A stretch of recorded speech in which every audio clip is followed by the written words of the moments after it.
पायल एगो चान बन के हमर जान। धरती पायल एगो चान बन के हमर जान।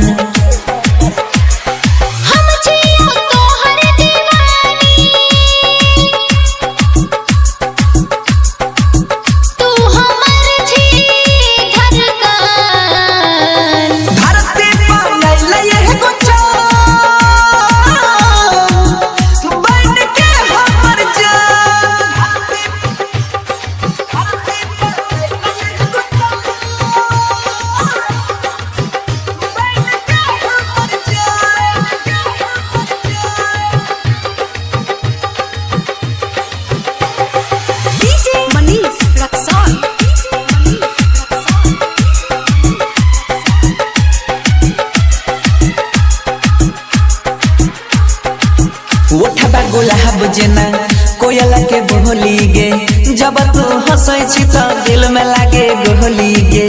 जितना करे छी हमर बड़ाई रे, तोरे संग जीबो तोरे संग मर जाई रे। पागल बनाबै छी गे चाहे माने न मान।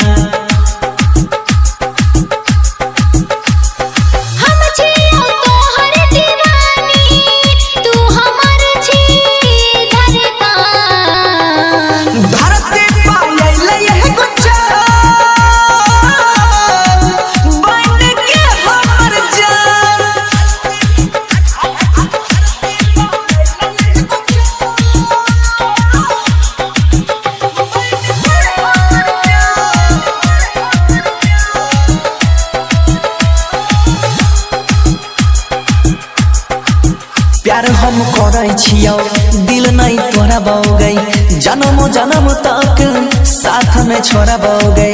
सजना मानै छियौ सजनी बनाई लेना, मंगिया भर के अपना घर में बसाई लेना। तोरा बिना अब जियल गे रहलै ना आसान।